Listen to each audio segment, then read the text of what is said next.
Let's be brutally honest for a second. Think about the last time you were scrolling on your phone late at night.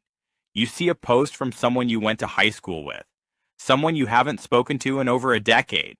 They just bought a beautiful house, two-car garage, a perfect kitchen, little kids playing in a perfectly manicured backyard. The caption says something like, "So grateful," with a little sun emoji. Stop right there. What was the very first emotion you felt? Before the polite smile, before you typed, "So happy for you," in the comments. It was a flash, warm, and deeply unpleasant at the exact same time. A split second of pure, unfiltered resentment, an ugly feeling that instantly made you feel guilty. You don't feel that way about Elon Musk. You don't lie awake at night furious that Jeff Bezos owns a yacht the size of a city block. You don't care about royal families or billionaire tech CEOs. But your high school classmate?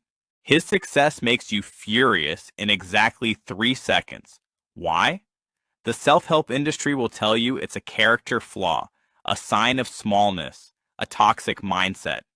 They will tell you that you need gratitude journals, therapists, or a better morning routine. There is a massive, multi-billion-dollar industry built to stop you from doing exactly what you just did. But that answer is wrong, or at least completely incomplete. Because what you felt in that moment wasn't a weakness. It was a perfectly calibrated piece of ancient technology, running in the wrong century. In 1954, psychologist Leon Festinger discovered a strange glitch in human programming. He called it social comparison theory. He found that human beings are terrible at evaluating their own value in an absolute vacuum. We don't know what successful means unless we have a measuring stick. And we always choose the measuring stick closest to us. We do not compare ourselves to those far above us. We compare ourselves to the people right next to us. Imagine you earn $80,000 a year. If everyone in your close friend group earns $60,000, you feel like a king. You feel secure, smart, and successful.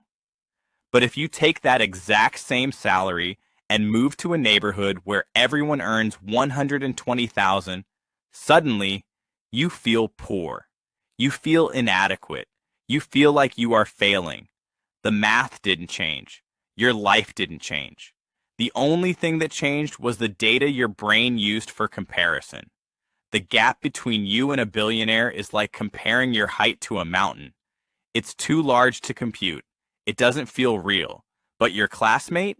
Same age, same starting point, same hometown.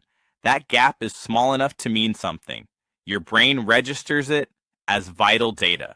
To understand why this data hurts so much, you have to go back, way back. For hundreds of thousands of years, you lived in a group of about 150 people. Evolutionary psychologist Robin Dunbar found this number everywhere in human history. Hunter-gatherer bands, Neolithic villages, ancient military units, 150 people. That was your entire world. In that ancient world, social rank was not a luxury. It was not a vanity metric. It was the literal difference between life and death. If you fell to the bottom of the social hierarchy in a tribe, what happened? When food was scarce during a brutal winter, you ate last. When predators attacked, you were the least protected. If you were outcompeted, your genetic line ended right there. Status was a vital resource. Falling behind meant you might not survive the year.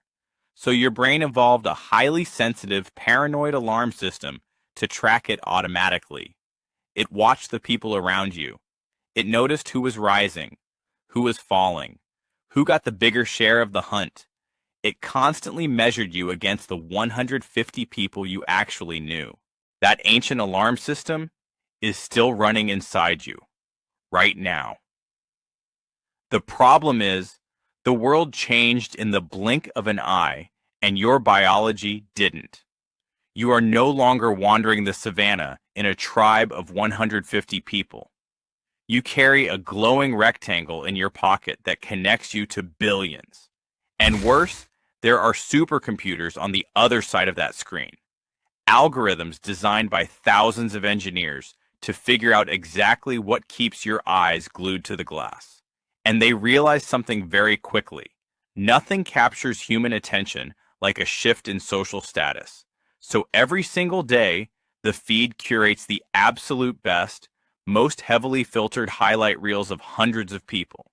Your brain cannot tell the difference between your neighbor upgrading his cave and a photo of your college roommate's Airbnb vacation in Tuscany. Both feel like someone in your group just moved up, which means the alarm triggers. It tells you that you are falling behind. Your ancient hardware evolved to process the status shifts of maybe 150 people over an entire lifetime.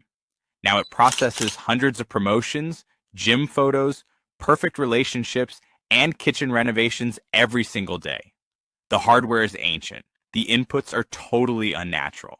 This is why a billionaire giving a TED Talk makes you feel nothing. But when the colleague one cubicle over gets the promotion you wanted, it takes days to shake the feeling. The billionaire is outside the system. Your cubicle neighbor is in your 150. Understanding this won't magically make the feeling disappear. The hardware is too deeply embedded in your DNA.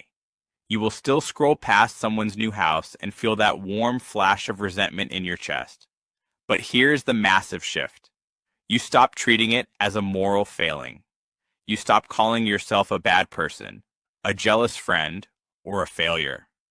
You start treating that feeling for what it actually is, an outdated error message. That feeling kept your ancestors from falling behind in a world where falling behind meant not eating. The person who felt nothing when a peer succeeded would have been a disconnected outlier. They wouldn't have survived to pass on their genes. The system was supposed to fire. It means you are human. It just never got the memo that the group got bigger. So, let me ask you a question, and I want you to be brutally honest. Who was the last person that made your ancient alarm system fire? Who was that one person in your 150 that you can't help but compare yourself to? Drop your story in the comments below. Let's see how many of us are running the exact same programming. And if this changed the way you look at your own mind, hit subscribe for more.